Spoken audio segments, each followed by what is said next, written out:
Pemirsa, sidang Dr. Tiva sebagai tersangka fitnah ijazah Jokowi akan digelar 2 Juli mendatang. Apakah Jokowi akan hadir di persidangan dan apakah keaslian ijazahnya akan turut diuji? Dan untuk membahasnya telah bergabung bersama kami pengacara Roy Suryo Ahmad Kozinudin dan juga pengacara Joko Widodo Firman Pangaribuan. Assalamualaikum. Selamat malam Bang Kozinudin, Bang Firman. Selamat malam. Ya, terima kasih sudah bergabung bersama kami. Ya, saya ke Bang Firman dulu Bang, langsung Pak Jokowi nanti akan hadir atau seperti apa Bang? Ya, sebagaimana yang kita tahu dan dikonfirmasi oleh Bapak, juga disajikan juga oleh media beberapa kali, Bapak menyampaikan kesediaannya untuk dapat hadir sesuai dengan mekanisme peradilan nanti. Dan tentu akan menyampaikan apa yang harus dilakukan, termasuk menyampaikan ijazah-ijazahnya yang saat ini sudah di dalam diterima oleh jaksa dan akan disajikan di dalam persidangan seperti itu. Oke, ijazah yang diperdebatkan ini pasti akan dibawa dan ditunjukkan, Bang? Sudah dipegang mereka kan, sudah dipegang oleh pihak kejaksaan dan akan tinggal ditunjukkan. Tadi saya sampaikan akan mengikuti sesuai mekanisme yang dilakukan dalam pengadilan nanti. Jadi nanti jika memang disampaikan dan boleh disampaikan ditunjukkan. Baik. Kalau Bang Firman, Pak Jokowi sendiri punya pesan apa atau ada insight apa terkait jelang persidangan nanti?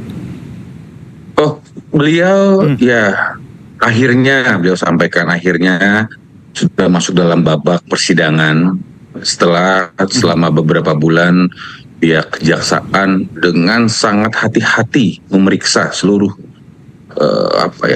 dokumen, berkas, alat bukti, ya, dan kemudian keterangan-keterangan saksi dan ahli dengan sangat teliti.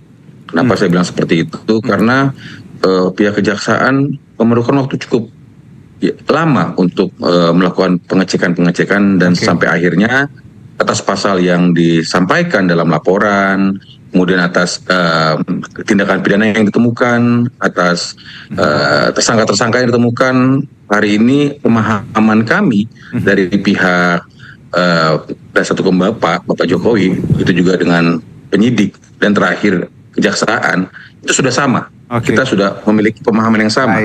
Pasal-pasal yang kita sampaikan juga sudah sama.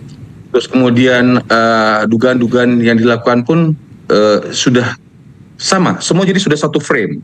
Sehingga tentu kami menyambut positif dan kita pikir ini akan disajikan oleh jaksa dengan baik karena begitu detail dan begitu hati-hati jaksa memeriksa, sehingga tentu dengan ini kan akan sidang terbuka ya, akan juga disaksikan oleh semua masyarakat ya, dari Sabang sampai Merauke gitu kan, semua akan memberikan komentar sebagaimana kita lihat. Dan oleh karena itu Bapak ya bersyukur ini sudah dapat dilanjutkan untuk mendapatkan kepastian hukum terhadap Bapak dan keadilan. Jadi Pak Jokowi sebenarnya tadi akan hadir dan akan mengikuti semua proses karena memang beliau juga ingin ini segera cepat selesai ya Bang Firman. Kurang lebih seperti itu. Langsung saya ke Bang Ahmad. Bang Ahmad, tanggapan Anda Bang bahwa pihak Jokowi pun tidak sabar untuk sebenarnya menanti persidangan ini dan membuktikan di meja hukum, Bang Ahmad. Ya, Bismillahirrahmanirrahim. Saya kira kehadiran Joko Widodo memang menjadi syarat wajib untuk dihadirkan di persidangan sebagai saksi, dan bahkan saksi korban akan diperiksa pertama kali. Namun itu tidak terjadi pada tanggal 2 Juli besok ya, karena agendanya kan di awal itu baru pembacaan dakwaan, legal standing para pihak. Masih panjang untuk proses pembuktian hingga menghadirkan Saudara Joko Widodo di persidangan. Masih ada replik, duplik, kesimpulan, putusan sela. Baru nanti ketika putusan sela menyatakan eksepsi tidak diterima, masuk ke pokok perkara, baru pembuktian itu yang pertama kali akan dihadirkan adalah saksi korban, dalam hal ini Saudara Joko Widodo. Namun saya ingin meluruskan bahwa Dr. Tiva dengan Pak Roy Suryo itu tidak pecah kongsi, tetap satu bulat tekadnya untuk melanjutkan proses ini di pembuktian persidangan. Mengingat saat plea bargaining, jadi proses prosedur di KUHP baru, yakni Undang-Undang Nomor 20/2005 yang dilakukan pada tahap 2 saat pelimpahan, itu mereka ditanya kembali oleh jaksa apakah akan berdamai dengan Joko Widodo, apakah akan meminta maaf dengan Joko Widodo. Jawabannya seragam, kompak. Mereka tidak akan berdamai dan mereka tidak akan meminta maaf karena merasa tidak bersalah tentang penelitian yang mereka lakukan berdasarkan keilmuan dan saintifis yang mereka kuasai masing-masing. Sehingga dari sisi posisi dasarnya itu sama-sama ingin melanjutkan perjuangan, jadi tidak ada perbedaan. Adapun mengenai teknis perjuangan itu memang beda. Roy Suryo mengambil upaya pra peradilan, sementara Dr. Tiva mencabut Dan kalau dari sisi pokok perkara, keduanya sudah terdaftar di Pengadilan Negeri Jakarta Timur. Untuk perkara Roy Suryo itu terdaftar di perkara nomor 300 garing PIT B garing 2026 garing PNJK TMR, sementara Dr. Tiva 301. Jadi hanya selisih satu nomor, 300 dan 301. Namun memang ini konsekuensi dari penerapan KUHP baru, diantaranya selain persoalan perluasan objek pra-peradilan, perubahan subjek permohonan, termasuk peluang upaya hukum banding dalam pra-peradilan, ada substansi penting di dalam KUHP baru yang Undang Nomor 20 2025 ini adalah penundaan pemeriksaan pokok perkara. Ini ketentuannya di pasal 163, sehingga mengapa perkara Pak Roy Suryo ini belum ada jadwal sidang di Pengadilan Negeri Jakarta Timur, kendati sudah ada nomor perkaranya 300, karena itu menunggu terlebih dahulu pra-peradilan di Pengadilan Negeri Jakarta Selatan yang terdaftar dengan nomor perkara 99 garing PIT pra garing 2026 PNJKT Selatan begitu. Jadi saya pikir ya, kalau ada narasi tadi bahwa beliau dua tokoh ini memilih jalan yang berbeda, pecah kongsi tidak ya Bang ya? Justru kalau yang pecah kongsi itu dengan Rismon Sianipar boleh kita katakan pecah kongsi, karena Rismon Sianipar pada proses plea bargaining di tingkat penyidikan mereka mengambil upaya restoratif justice sehingga mereka menghentikan langkah perjuangannya di tingkat restoratif justice dan mendapatkan SP3. Sementara dua orang ini tidak, bahkan ditawarkan kembali dalam mekanisme plea bargaining oleh kejaksaan, karena proses plea bargaining kan terjadi di seluruh tahapan, di tingkat penyidikan, jaksa, dan nanti di pengadilan pun pertama kali akan ditawarkan oleh hakim apakah akan mengajukan restoratif justice atau melanjutkan ke pokok perkara begitu. Oke, Bang Ahmad, kita bicara ijazah, bahwa ini kan pokok masalahnya kan menunjukkan ijazah seperti itu ya. Ini kalau kita bisa tarik belakang bagaimana harusnya ketika TPUA datang Pak Jokowi menunjukkan, dan mungkin masalah tidak sejauh ini. Anda melihat bahwa kehadiran Jokowi nanti Bang Ahmad di sidang dan juga menunjukkan ijazah asli, seberapa optimis Anda, klien Anda dan tim mungkin bisa memenangkan perkara ini Bang Ahmad? Yang pertama, ketika Saudara Joko Widodo bisa hadir dalam persidangan, kemenangan tim kami adalah mampu memaksa orang yang selama ini tidak mau menunjukkan sikap negarawan untuk menunjukkan ijazahnya di ruang publik, pada akhirnya bisa ya dipaksa untuk hadir di persidangan untuk menunjukkan ijazahnya. Iya, harus dengan status tersangka dia bisa dipaksa hadir di persidangan. Sebelumnya tanpa status tersangka, dengan status merdeka, datang baik-baik ke Solo, minta ditunjukkan, tidak ditunjukkan. Hari ini ketika sudah dilaporkan oleh Joko Widodo dengan status tersangka, mau tidak mau Joko Widodo harus hadir untuk bertanggung jawab atas laporannya. Kalaupun dia tidak hadir, maka itu yang kemudian menurut Prof. Hipnu berarti Joko Widodo tidak bertanggung jawab begitu. Yang kedua, soal ijazahnya sekarang naik levelnya, bukan hanya menunjukkan, karena kaitannya sekarang harus dibuktikan apakah ijazah yang ditunjukkan itu benar atau tidak. Nah, disitulah ya hasil kajian dari Dr. Tiva dan Roy Suryo ini akan diadu dengan hasil forensik dilakukan oleh Barreskrim Mabes Polri. Kenapa? Karena saat melakukan uji laboratorium forensik Mabes Polri itu tidak melibatkan pihak eksternal, hanya internal mereka, sehingga tidak ada objektivitas dalam proses tersebut. Apalagi proses tersebut adalah dalam rangka untuk meningkatkan penyidikan menjadi penyidikan. Jadi itu tidak fair lah bagi klien kami, dan proses fair yang adu bukti terbukti fair itu nanti di persidangan begitu. Jadi ketika Pak Jokowi hadir sebenarnya itu sudah kemenangan awal untuk Anda dan tim ya. Betul. Memaksa beliau untuk hadir. Langsung Bang Firman, bahwa kehadiran Pak Jokowi ini kan krusial sekali Bang Firman. Plus tadi disebutkan Bang Ahmad bahwa ini bukan hanya soal menunjukkan ijazah, tapi juga levelnya nanti akan membuktikan ini asli atau tidak gitu. Bagaimana Bang Firman menanggapi dua item yang disebutkan Bang Ahmad tadi? Ya tentu dengan senang hati. Sudah disampaikan Bapak akan datang, Pak Jokowi datang. Dengan senang hati akan menunjukkan. Dengan senang hati juga akan memastikan bahwa semua yang dia sampaikan itu sudah sesuai. Dan tentu juga kan ini lama juga kan, karena kemarin kan banyak saksi, banyak ahli, saksi fakta gitu kan, banyak dokumen seperti itu kan.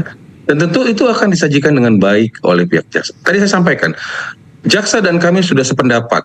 Kami satu pemahaman, satu pandangan bahwa yang kami sampaikan terkait dugaan tindak pidana pencemaran nama baik melalui media ITE dan atau manipulasi dokumen elektronik itu sudah sesuai. Dan oleh karena itu tentu akan secara baik, tadi saya setuju dengan Bang Ahmad, akan pada saat nanti pembuktian akan disajikan. Akan disajikan, dan oleh karena itu kita ingin ini terbuka ya, akuntabel gitu ya, sehingga dapat dipertanggungjawabkan. Dan tentu harus fair juga, jika memang nanti ternyata apa yang diduga itu seperti apa, ya tentu harus diterima konsekuensinya ya. Atau ya saya mau menyampaikan, ya mari kita dukung proses ini, dan juga biar Mas Roy dan Bu Tifa juga sehat-sehat baik jasmani dan rohani, sehingga dapat menyampaikan atau ikut hadir dan menyelesaikan persoalan ini dengan sebaik-baiknya. Saya rasa demikian. Oke, jadi sebenarnya dua belah pihak ya Bang, baik Bang Ahmad, Bang Firman, semuanya sudah siap ya ketika nanti persidangan Pak Jokowi pun akan sangat siap dan mengikuti sangat proses. Satu mungkin Bang Ahmad, ketika kita bicara perkara ini kan tidak mudah karena melibatkan Pak Jokowi seperti mantan presiden. Bahkan penangkapan kemarin pun pihak Anda menyebutkan bahwa ya banyak hal yang tidak fair dan ada intensi politik seperti itu. Anda melihat persidangan nanti apakah akan tetap berjalan fair menurut Anda? Yang pertama, saya juga mendoakan agar Pak Jokowi juga sehat, agar dirinya bisa hadir di persidangan, tidak hanya bisa hadir keliling sampai ke Lampung yang hari ini dia mendapatkan di Lampung begitu. Tapi sesungguhnya pra-peradilan yang ditempuh klien kami kan memberikan waktu bagi Saudara Joko Widodo untuk keliling-keliling dulu lah, ya udahlah tamasya dulu lah. Nanti selesai keliling tamasya nanti bisa hadir di persidangan. Nah, adapun terkait substansi pokok perkara, memang lagi-lagi hari ini tidak seperti kuhap lama. Kalau kuhap lama ada pra-peradilan, pokok perkara masuk, maka gugurlah pra-peradilan. Nah, hari ini mau tidak mau kita semua harus menghormati proses pra-peradilan. Dan pra-peradilan itu tidak terkait pokok perkara. Artinya menang ataupun kalah, proses di Pengadilan Negeri Jakarta Timur tetap jalan. Karena di pra-peradilan ini hanya memperjuangkan hak klien kami yang dizalimi pada proses penangkapan dan penggeledahannya begitu. Ahmad, masih bisa damai nggak sih sebenarnya dua kubu ini? Soalannya itu tidak bisa damai antara al-haq dan al-batil. Kalau diperdamaikan al-haq dengan al-batil, maka sama saja terjadi pengkhianatan oleh para pihak, dan para pihak itu pasti salah satunya salah. Oke, jadi akan ada yang benar dan yang salah ya? Tidak ada wilayah abu-abu yang Bang Ahmad nanti ya? Betul. Oke, satu mungkin langsung ke Bang Firman, silakan Bang, apa yang ingin Anda sampaikan? Ini closing statement saja. Ya, saya ingin menyampaikan kepada masyarakat, mari kita lihat, cermati dengan sangat seksama, kita kawal bersama persoalan ini. Tentu sudah sampai dengan proses ke pengadilan. Kalau saya tidak salah, tanggal 2 Juli sidang pertama akan dimulai seperti itu.